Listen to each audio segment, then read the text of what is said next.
السلام علیکم ورحمۃ اللہ وبرکاتہ۔ بعض احباب نے مجھ سے پوچھا کہ تعویذ پر اجرت لینا جائز ہے یا نہیں۔ آئیے میں اس سوال کے جواب میں کیا بزرگان دین نے تعویذ پر اجرت لی ہے، کیا صحابہ کرام نے اجرت لی ہے یا نہیں لی ہے، اس سلسلے میں کہ مسئلے میں کی تفتیش میں تھا کہ مجھے فتاوی رضویہ شریف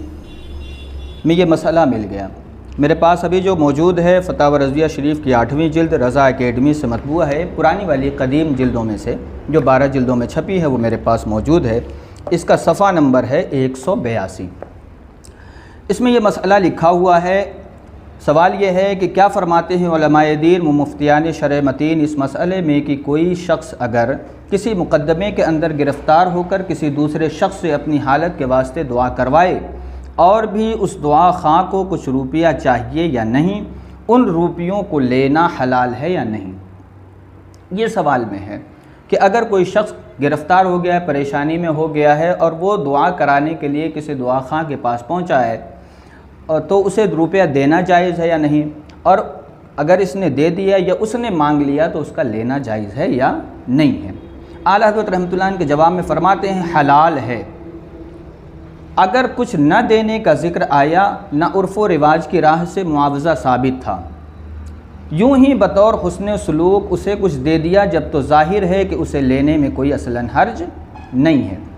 اعلیٰ حضرت فرماتے ہیں کہ اگر اس نے کچھ نہ مانگا تھا، نہ اس کے یہاں لینے دینے کا رواج تھا، یعنی کہ اس لوگ فیس لکھی ہو یا نہیں لکھی ہو، اس تمام صورتوں میں نہ اس نے مانگا، نہ کوئی فیس تھی، نہ دینے والے دیتے تھے، ایسا کوئی بھی رواج نہیں تھا، اس کے باوجود بھی اس نے دینا چاہا، دیا بطور ہدیہ کے، تو اس کا لینا اور اس کا دینا دونوں کا جائز ہے۔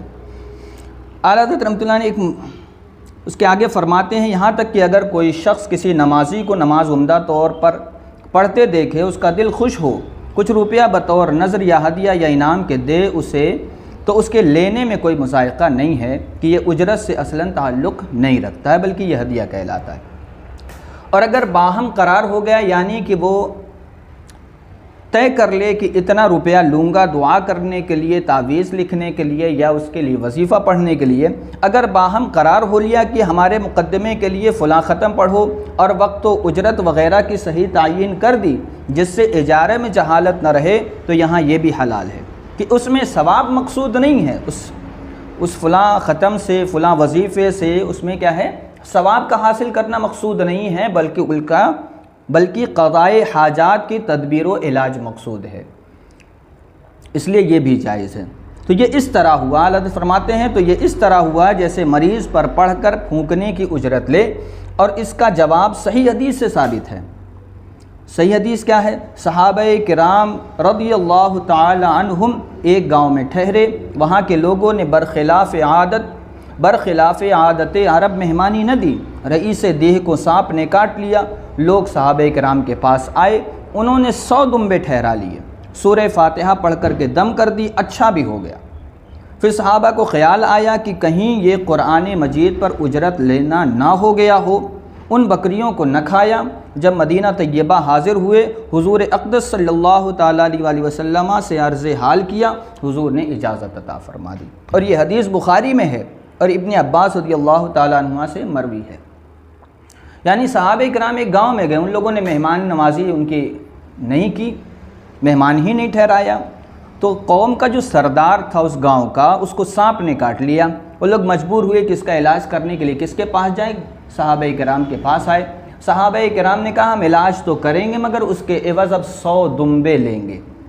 100 دمبے لیں گے۔ انہوں نے کہا ٹھیک ہے، یہ ٹھیک ہو جائیں تو ہم دیں گے۔ اب صحابہ کرام نے سورہ فاتحہ پڑھ دی، پڑھ کر کے دم کر دیا، وہ ٹھیک بھی ہو گئے، انہوں نے 100 دمبے دے دیے عوض میں۔ صحابہ کرام کو خیال آیا کہ کہیں قرآن مجید پہ ہم نے اجرت تو طلب نہیں کر لی کہ قرآن مجید پر اجرت لینا یہ ناجائز و حرام ہے۔ صحابہ کرام رسول اللہ صلی اللہ تعالیٰ علیہ وسلم کے پاس وہ دمبے لے کر کے حاضر ہو گئے، رسول کائنات صلی اللہ تعالیٰ علیہ وسلم کو پوری داستان سنائی، رسول کائنات صلی اللہ تعالیٰ علیہ وسلم نے اسے حلال فرما دیا، اس کے کھانے کی اجازت عطا فرما دی۔ اور یہ کہہ رہے ہیں کہ اگر علاج کے طور پر کوئی چیز ہو، قرآن پاک سے علاج کیا جائے، تعویذ لکھی جائے، قرآن پاک کے ذریعے ہی کیوں نہ ہو، اس کی متقدمین نے اجازت عطا فرمائی ہے۔ میرے دوستو، اس میں ثابت ہے کہ صحابہ کرام رضوان اللہ تعالی علیہم اجمعین نے بھی علاج کے طور پر قرآن مجید پڑھا اور اس کے عوض بھی اجرت لی ہے۔ تو اب یہ کہنا کہ یہ کیا بزرگوں سے ثابت ہے یا نہیں ثابت ہے، اس کے لیے جس کسی کو بھی اختلاج قلب ہو یا کسی قسم کی شک و شبہ کی گنجائش ان کے دلوں میں ٹھہری ہو تو میں ان کے لیے مشورہ کروں گا اور ریفر کروں گا کہ قرآن اعلیٰ حضرت رحمۃ اللہ تعالی علیہ کی فتاوی رضویہ شریف جلد 8 صفحہ 182 کا مطالعہ کریں تاکہ اللہ تبارک و تعالی شرح صدر عطا فرمائے۔